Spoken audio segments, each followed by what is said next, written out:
Ja się urodziłam na Śląsku, ja Inoślązaczka.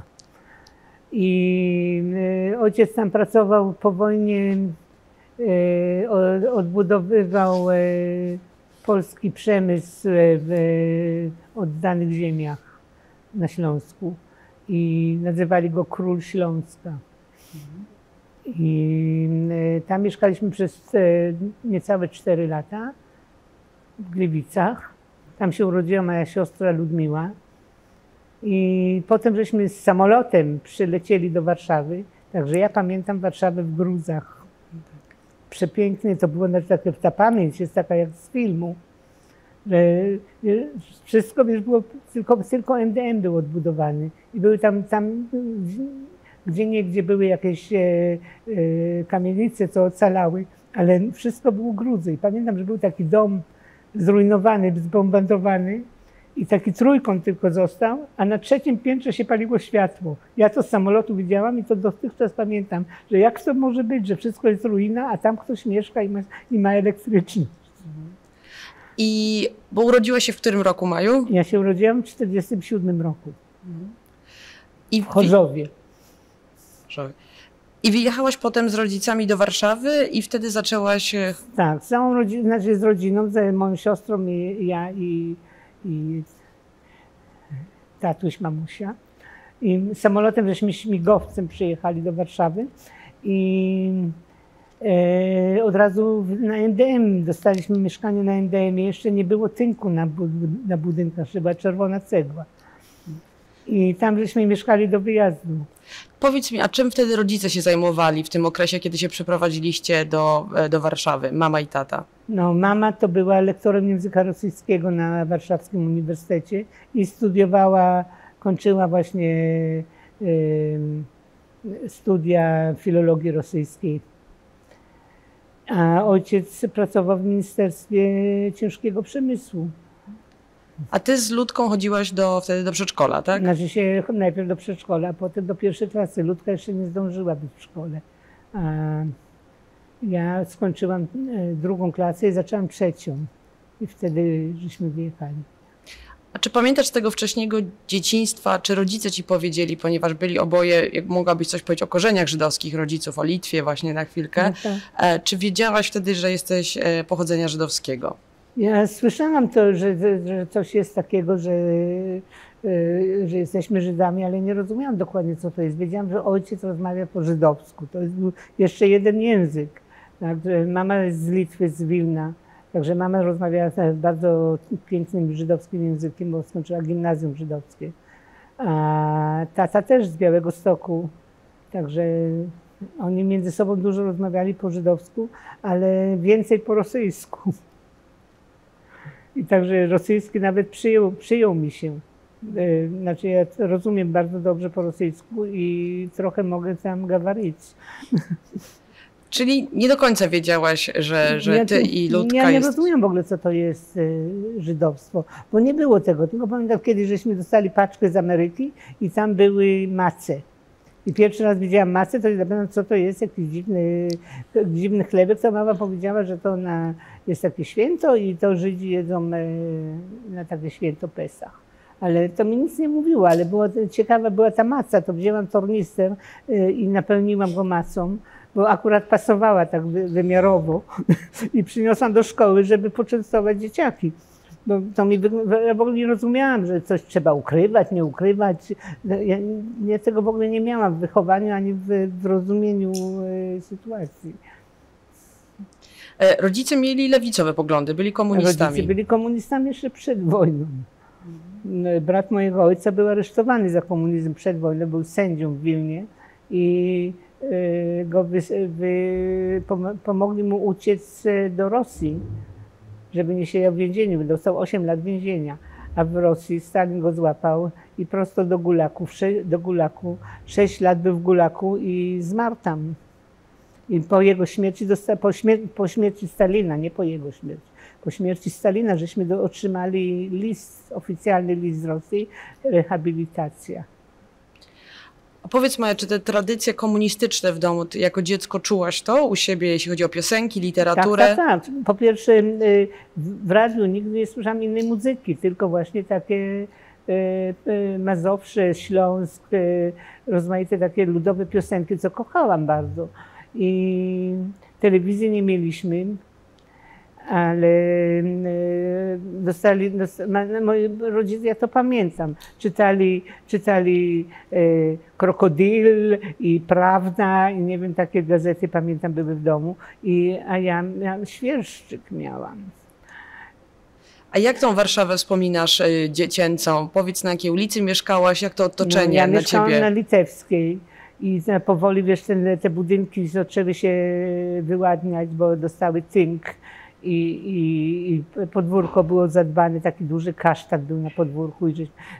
Miałam cudowne dzieciństwo, ja się bardzo cieszyłam tam. Było mi dobrze.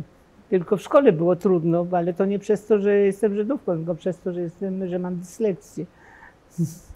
Warszawa, MD mówi, że zrobiły na ciebie zawsze duże wrażenie, ponieważ ja jako artystka do tego wracasz. Tak, bo ja pamiętam, jak to wykańczali jeszcze nie było skończone. I potem te wielkie celebracje tego otwarcia tego MDM-u. I to było piękne, dla mnie to było przepiękne, te latarnie, te ogromne latarnie, to mi wyglądało zupełnie jak z bajki. I potem Pałac Kultury zaczął wyrastać i moja mama była bardzo szczęśliwa, bo cała Warszawa rozmawiała po rosyjsku. A ja też rozumiałam trochę, to też byłam dumna z siebie. I pierwszy, jak otworzyli Pałac Kultury, to byłam na przedstawieniu w tym teatrze dziecięcym, co dotychczas pamiętam dokładnie, jak to wyglądało. I to była Elza i jej 7 braci. I powiedziałam sobie, że jak będę miała kiedyś córkę, ale to było miałam wtedy jakieś 5 lat, czy 6, nie wiem, nie pamiętam, bo potem już nie chciałam myśleć w ogóle o dzieciach. Ale wtedy jeszcze myślałam, że to jest obowiązek. Ale jak będę miała córkę, to nazwę ją Elza, bo tak się wzruszyłam tą Elzą. Czyli oceniasz to życie właśnie w Warszawie, jak byłaś jeszcze mała, chodziłaś do przedszkola, jako bardzo... Fajnie. Chodziłam z kolegą, miałam takiego kolegę, Wojtek Bożuta, i on odbierał mnie zawsze z domu, chodziliśmy razem do szkoły, mierzyliśmy kaloszami, mierzyliśmy kałuże i od czasu do czasu rozkręcaliśmy słuchawki telefonów publicznych. A powiedz Maja, czy w tym takim błogim dzieciństwie spotkałaś się z, no pewnie to było ciężkie jeszcze zauważyć, ale z antysemityzmem? Raz pamiętam dziwną antysemicką aferę. Był śnieg i na podwórku się bawiłam z dzieciakami i były takie górki węgla na podwórku, bo była kotłownia. I teraz już jej nie ma tam tej kotłowni, teraz chyba inny system jest, ale wtedy była kotłownia i były takie pagórki takie z węgla, które były osypane śniegiem i myśmy się tam tarzali po tym śniegu. Przyszła taka wielka tęga pani i powiedziała: wy parszywe Żydy, idźcie stąd, czy coś takiego. To jedyny raz w życiu, co słyszałam, parszywe Żydy. A raz miałam też dziwną epizodę w szkole. Były takie klatki, takie szatnie były w szkole i ja się tam ubierałam przed wyjściem do domu. I taki pan tam woźny taki siedział z kolegą i mówi, on chyba wiedział, że jestem Żydówka, ja nie wiedziałam. Ale on się zapytał, jakimi językami twój ojciec rozmawia? To ja powiedziałam, no po polsku, po rosyjsku, po niemiecku i po żydowsku, bo dla mnie to był jeszcze jeden język. A on tak pokiwał, tak. Widzisz, mówiłem ci. I potem był ten czas, lata 56-57 rok. 57 rok to był... Powiedz Maja, jak to odczułaś? To było straszne, dlatego, bo były wtedy jakieś... Ja tego nie rozumiem do końca, bo to tylko wiem już z opowiadań później, ale były rozruchy właśnie w partii komunistycznej, które moi obydwaj rodzice byli członkami tej partii. I były rozruchy właśnie antysemickie.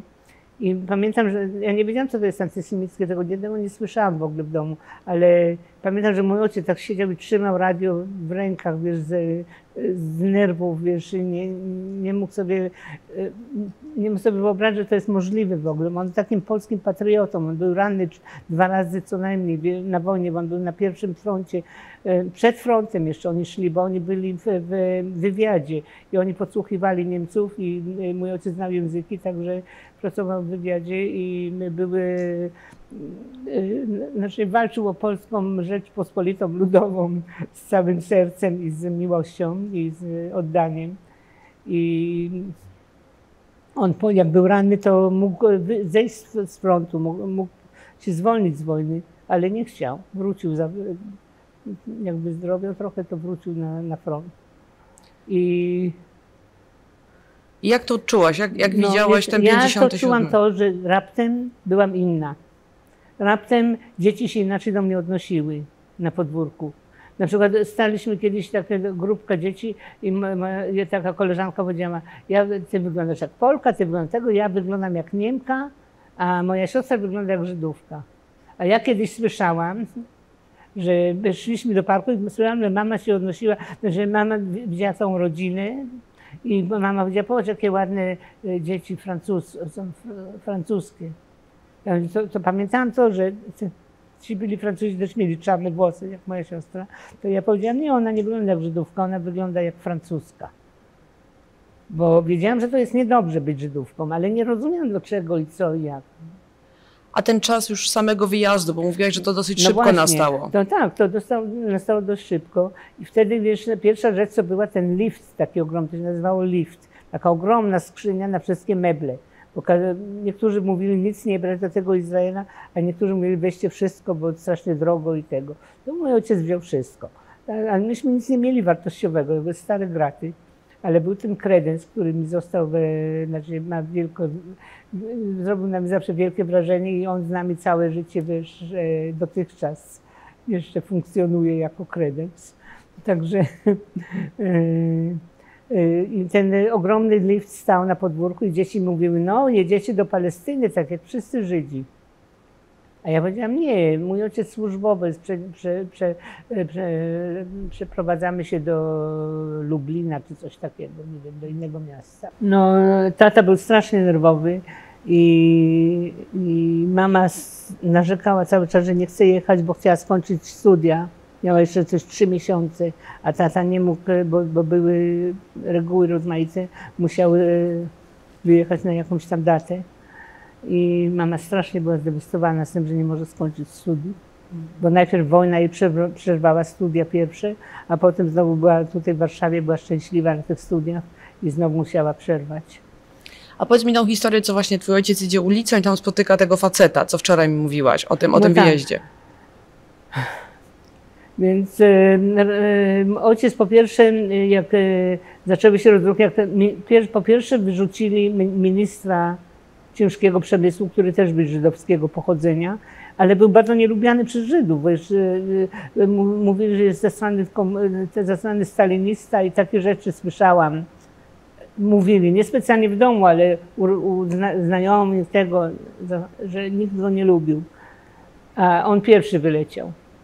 Potem żeśmy go spotkali w Izraelu, przyszedł odwiedzić naszą rodzinę. On dostał Parkinsona, zupełnie taki był trzęsący się, zupełnie z córeczką przyszedł nas odwiedzić. A to był taki facet. Rozumiesz? I to ojciec powiedział sobie, znaczy to już ojciec opowiada później, że nie chciał, żeby go wyrzucili. Że był za dumny, żeby go wyrzucili, to on sam poszedł do partii i poprosił, żeby go spuścili z ministerstwa, z planowania wielkich projektów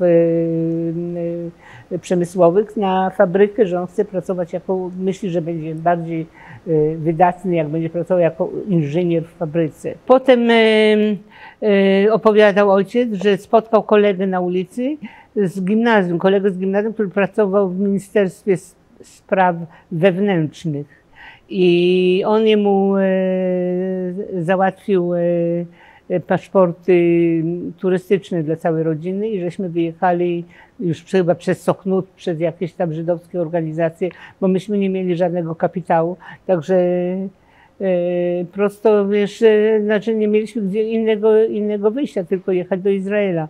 ale moi rodzice nie byli sionistami. Gdyby byli sionistami, to by po wojnie od razu wyjechali, bo jeszcze przed wojną. Oni chcieli być w Polsce. I ja dostałam naprawdę wychowanie Polki. Nie religijne, nie żadne, tylko polskie. I moje największe marzenie było być w harcerstwie. Ale nie dorosłam do harcerstwa. Maja, ten czas, to była zima, kiedy wyjeżdżaliście? Była zima właśnie, tak, była zima i wszystko, ulica Litewska była zamarznięta. I ta ciężarówka stała, zbierała nasze manele i było wszystko zamarznięte. To ja prędko wyjęłam jeszcze moje łyżwy. To były takie łyżwy z kluczem. Żeby przykluczowałam je do butów i sobie jeszcze poślizgałam się trochę, żeby przed wejściem do tej ciężarówki. I potem żeśmy pojechali na Pragę, chyba gdzieś daleko żeśmy jechali. I to była już 12 godzina w nocy, czy coś takiego, kiedy ten pociąg zaczął ruszać. Znaczy w nocy, po cichu. Ale na dworcu był skandal zupełnie, wiesz, ludzie byli, zupełnie tracili nerwy, załamani totalnie. Ludzie krzyczeli z rozpaczy i ci, co odprowadzali, Polacy odprowadzali tych znajomych swoich, którzy wjeżdżali, a cały pociąg był pełen polskich patriotów żydowskich, którzy po wojnie zostali tutaj, żeby odbudowywać Polskę. Rozumiesz, to było tak tragiczne i to ja już rozumiałam.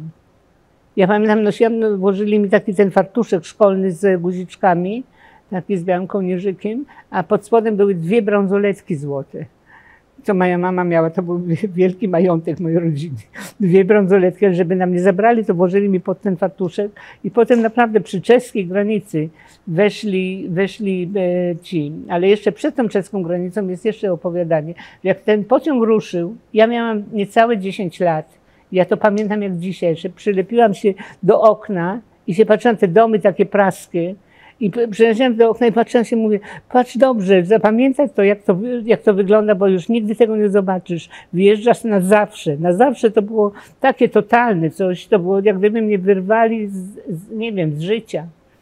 I to mi zostało bardzo mocno, to uczucie, że mnie wyrwali z mojego miejsca i na zawsze.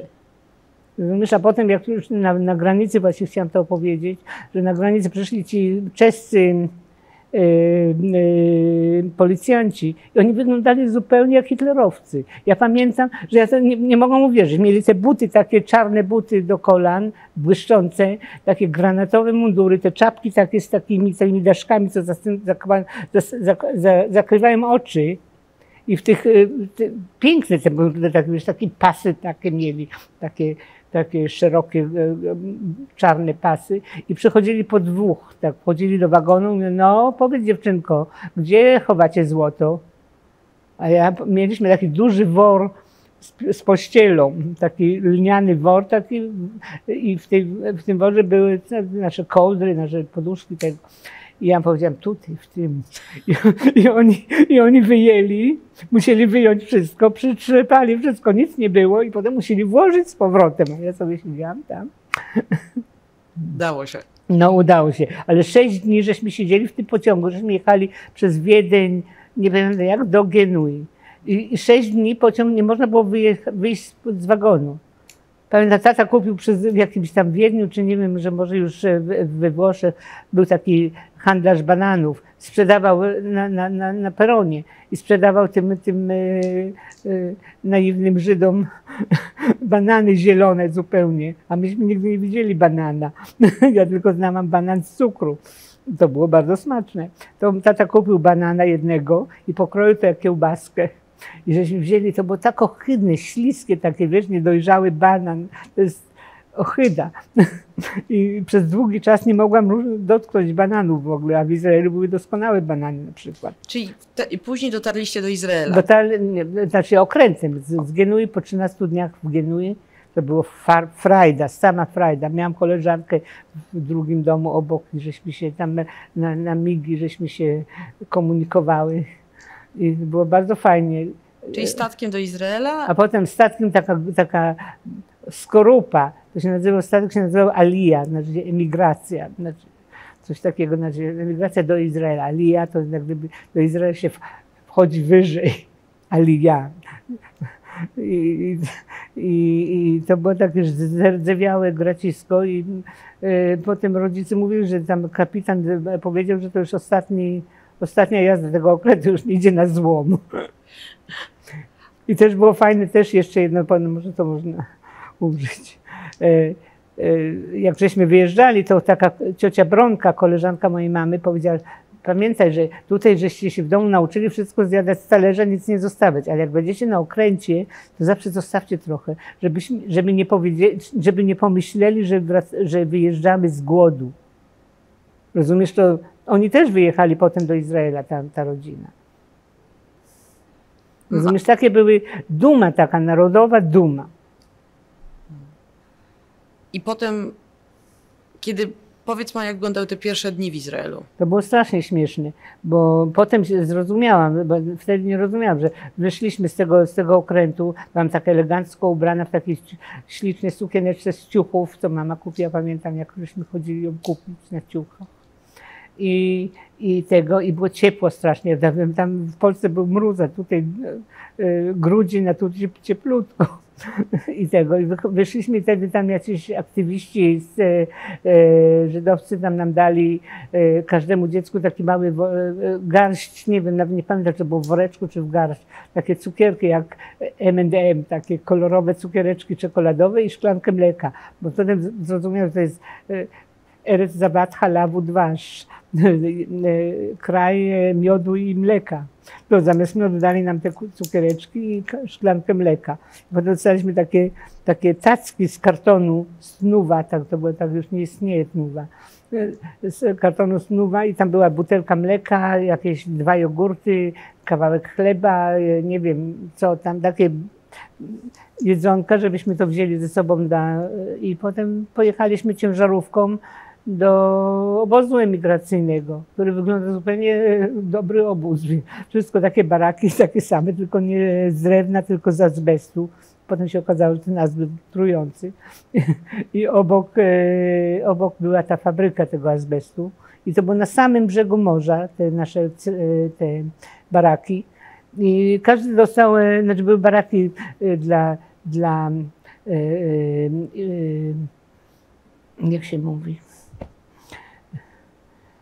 akademików, dla akademickich emigrantów i były dla robotników. A wtedy Izrael był bardzo socjalistyczny kraj, ale były 2 osobne obozy, tak samo wyglądały, ale dla akademików myśmy mieli ubikację w środku i mieliśmy taki boiler na taki palnik naftowy, że podgrzewał wodę. Mogliśmy wziąć ciepły prysznic w środku w baraku naszym, nie na ulicy czy coś.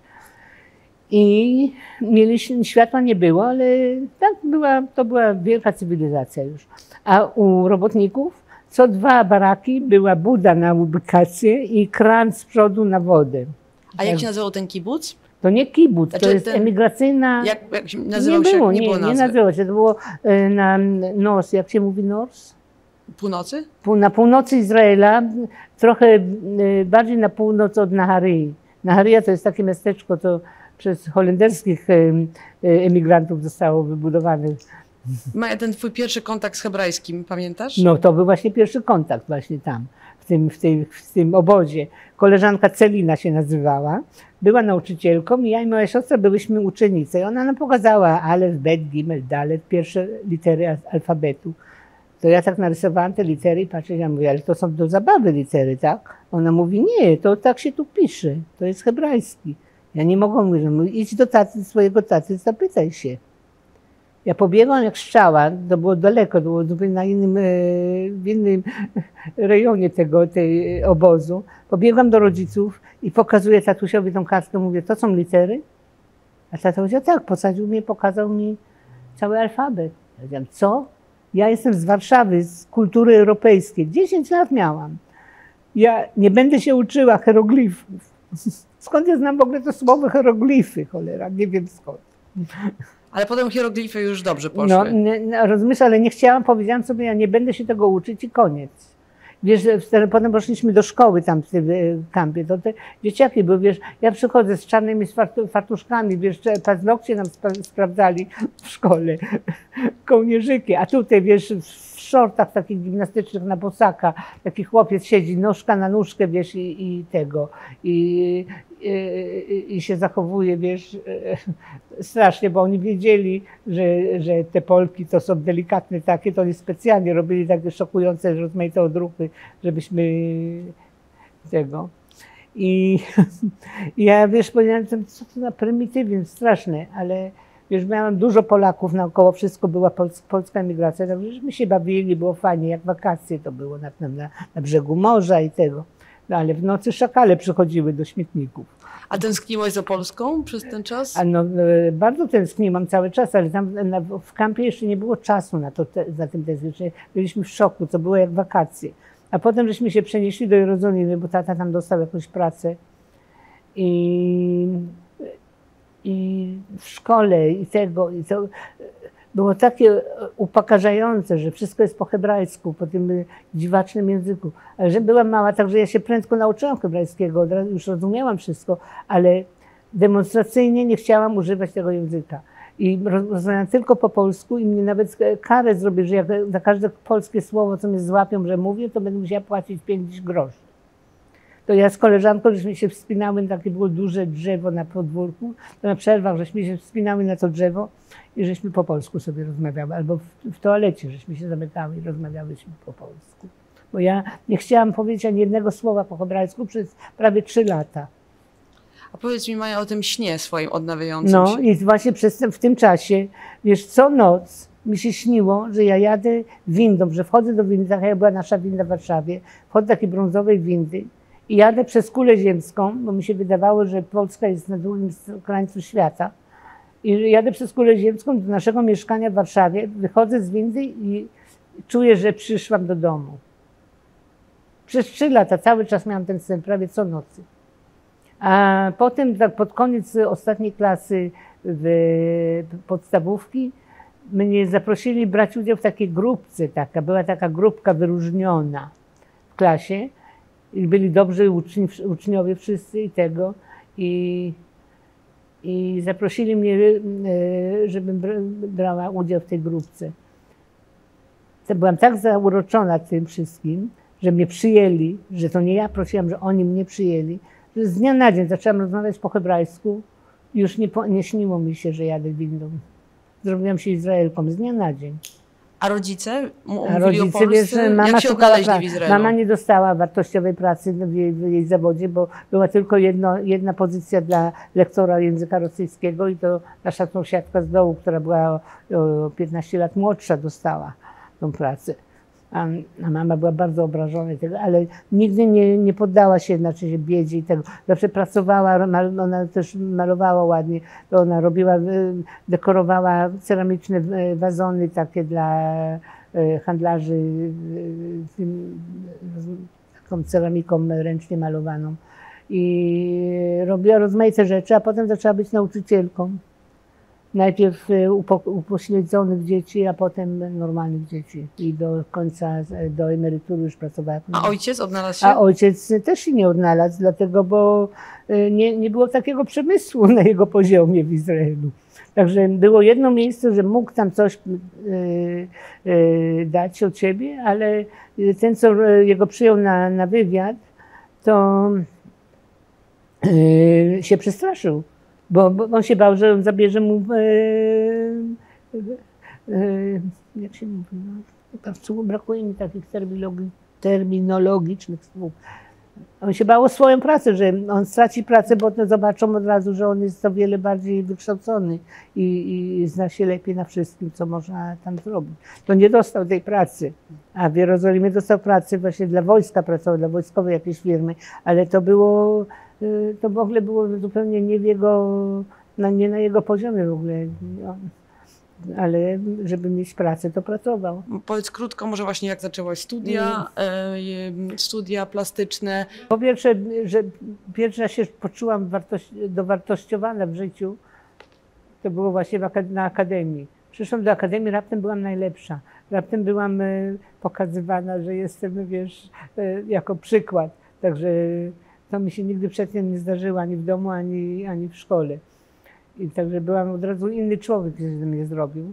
I na akademii to jeszcze nie tak bardzo, bo się uczyłam, wiesz, robiło się co trzeba. Ale potem jak zaczęłam działać samodzielnie w sztuce, to moje inspiracje były cały czas związane z jakimiś tęsknotami. Tęsknota za Polską, tęsknota za dzieciństwem, to wyrwanie z dzieciństwa.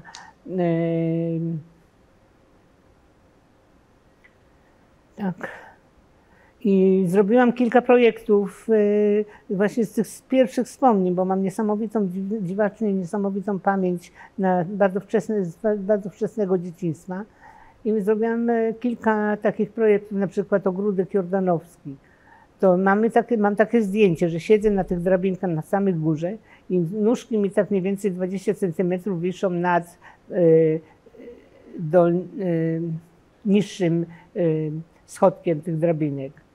I zmierzyłam sobie nogę od kolana do pięty i dodałam 20 cm, to wyszło, znaczy mniej więcej tak jak 20 cm, to wyszło 40 cm i to był mój wymiar na te drabinkowe kwadraciki. I zrobiłam całe drabinki jako wspomnienie z dzieciństwa, nie jako kopia tych drabinek. A wspomnienie to jest coś dla mnie, co jest efemeralne. Jak się mówi efemeralne? Ephemeral, takie... Że jak zaistnieje, a coś potem... między snem a jawą, tak? O to ci chodzi? Między jawą a snem. Między jawą. Coś takiego między jawą a snem. Że to nie może być obiekt twardy. To, żeby to było wspomnienie, to zrobiłam to z cieniusieńkiego papieru ryżowego. Zrobiłam co były drewniane belki, wszystko puściutkie, takie rureczki. I to na naciągu gumek tak drżąco trzymało się razem i to było przepiękne, bo to było, bardzo mocno się trzymało, bo trochę było tego, ale to było 10 centymetrów nad podłogą, także było zupełnie jak wizja wyglądała. To była jedna praca, potem zrobiłam meble takie, to było wspomnieniem, jak zaczęłam chodzić w Polsce. Meble takie zrobiłam, przezroczyste meble z proporcji małego dziecka, znaczy z punktu widzenia małego dziecka. I to też była fajna instalacja, to w Lublinie kiedyś wystawiłam u Mroczka w BWA. I potem lata później wreszcie miałam okazję brać udział w festiwalu w Krakowie. Była wystawa, wielka wystawa i zaprosił mnie Sarmen, żeby brać w tym udział. I ja zaproponowałam, dobrze, to ja chcę zrobić kredens. Bo ten kredens mi siedzi w głowie cały czas i to jak ja byłam maleńka, jeszcze w Warszawie, to ja powiedziałam rodzicom kiedyś, że ja chcę mieszkać w tym kredensie, że to jest dla mnie dom, że na dole miałam cały plan, że na dole można spać, tutaj, tam gdzie szuflady będzie szafa, a na górze, tam gdzie są te witryny, to będzie kuchnia. Bo tam zimno, to tam jest szkło, to będzie dobrze dla lodówka, będzie lodówka. Znaczy byłam pewna, że mogę tam w tym mieszkać całe życie. Nawet sobie wyobrażam, że jak wyrosnę, to zrobię z 2 szafek jedną i będę miała wystarczająco miejsca na nogi. I cały czas ten kredens mi siedział w głowie i pierwszy raz go narysowałam. Zrobiłam ogromną taką 7-obrazowy obraz na papierze. To było wystawione w Muzeum Żydów w Amsterdamie. Dali mi taką ogromną ścianę i zrobiłam właśnie coś 5 metrów wysokości i wszystkie te obrazy były fragmentowane, znaczy to były części tego kredensu i to miało dokładnie proporcje takie, jak ja byłam mała i tak widziałam ten kredens jako ogromny dom. A potem tam w Krakowie to zrobiłam balon, taki właśnie też, bo kredens na rysunkach to był dla mnie pamiętnik, bo to było na papierze, to ja rozdzielam między wspomnieniami a pamiętnikami.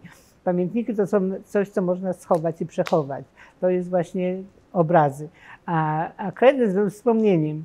I zrobiłam właśnie ten kredens. Pierwszy raz go zobaczyłam w tej samej proporcji, jak go widziałam, jak byłam dziecko. To było takie niesamowite doświadczenie, że zrobiliśmy ten kredens i on na tym, jak się napompował i się tak napuszył i był taki ogromny. I ja się czułam taka mała jakby wtedy. To było takie niesamowite doświadczenie z tym kredensem, bo ręcznie go pomalowałam, wszystkie tamte ornamenty i tego. Także to było, miało to coś takiego właśnie nostalgicznego i dziwnego i teraźniejszego, że to była technologia. Ja właśnie pamiętam, że mnie bardzo też wzruszył ten kredens, bo byliśmy wtedy, ja też przyjechałam do Ciebie na to otwarcie i to oddychanie, sapanie. To właśnie, bo on oddycha, właśnie to jest to właśnie to między jawą a snem, że on się napusza, był ogromny, a potem 4 minuty wychodziło z niego powietrze i on tak osiadał.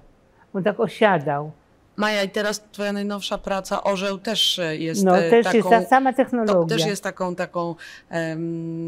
sapiącą, ciężko oddychającą wizją. Jest to orzeł, który też politycznie, jak mówiłaś, jest dla ciebie bardzo jakby sam ważny i w twoim takim politycznym statemencie odgrywa sporą rolę.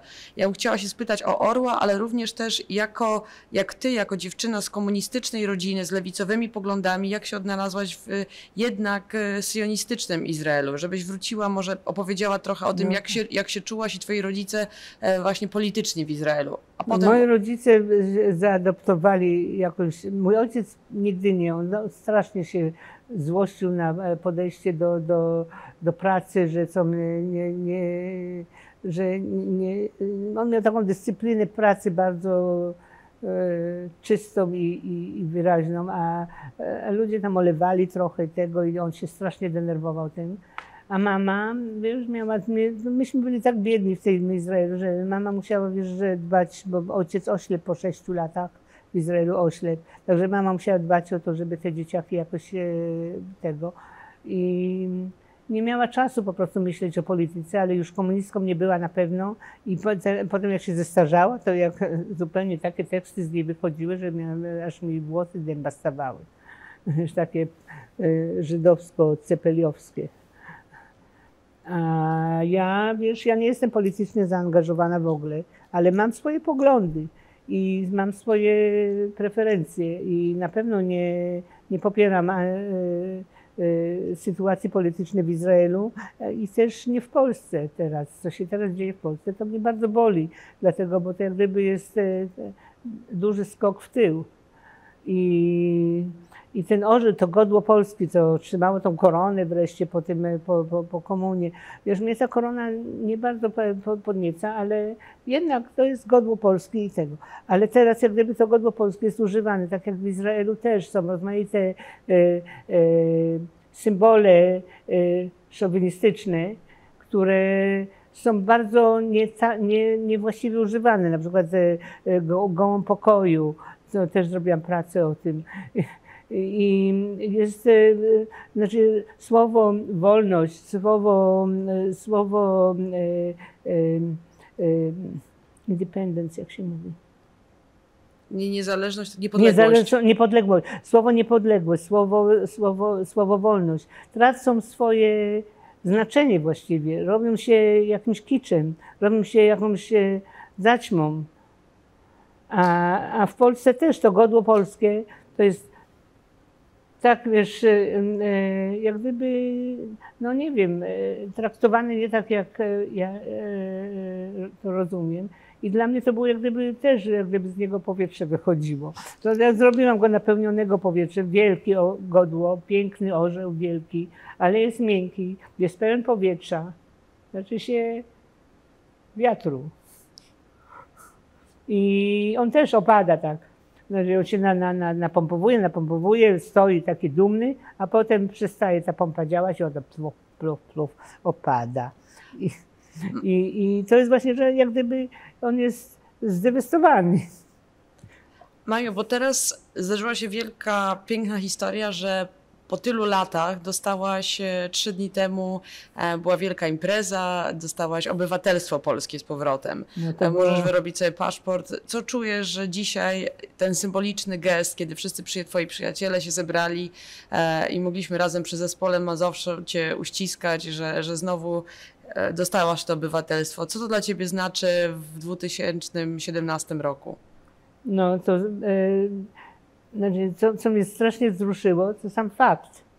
Bo ja chciałam odzyskać obywatelstwo, dlatego, bo myśmy nigdy nie zrezygnowali z obywatelstwa. Ale coś, dokumenty znikły.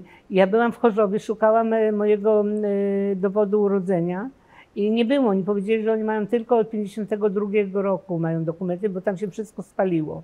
Był jakiś pożar i się spaliło. I nie mogłam nigdzie się dokopać tych dokumentów. A potem jakaś gmina żydowska, jak to się nazywa? Żych. W Żychu, poszłam do Żychu z koleżanką Polką. I ona, znaczy zapoznałam się z tym chłopcem, co tam pracuje i on nacisnął na kilka guziczków i raptem wyszły dokumenty niesamowite, rękopisy mojego ojca, rozmaite rzeczy i tam w rękopisach pisał adres, właśnie był adres, bo te listy były pisane z Chorzowa. I tak się dowiedziałam adresu, także widziałam wreszcie ten dom, którego szukałam bardzo długo, gdzie się urodziłam. I mogłam tam pospacerować i popatrzeć i sfotografować. I to było pierwsze takie zakorzenienie, ale to mi bardzo smutno było, że nie mogłam odzyskać, ja nie chciałam paszportu, ja nie chcę paszportu, ja chcę po prostu mieć dowód osobisty, żebym czuła, że jeszcze należę tutaj jakoś. I właśnie teraz doszły te dokumenty i Zosia, moja przyjaciółka, właśnie zadzwoniła do mnie do Holandii, że doszły moje dokumenty i że jestem Polką. I tutaj na moje urodziny właśnie zrobili mi taką niespodziankę, że była grupa z Mazowsza, śpiewała przepiękne piosenki, takie, co ja na nich wyrosłam. Ja nawet z nimi mogłam śpiewać, bo ja nie mam takiego pięknego głosu jak oni, ale słowa znam na pamięć z dzieciństwa. Także to było tak wzruszające, że gdybym mogła płakać, to bym płakała. Ale że mi się nie udało płakać, to po prostu już serduszko mi biło. Z zachwytu pomocy moich przyjaciół, że jak oni o to zadbali i to, że to się wreszcie zdarzyło, że teraz jak tylko muszę pójść do biura i dostanę dokument i będę Polką. Tak samo jak jesteś Polką, Izraelką i też Holenderką. No trudno, takie życie.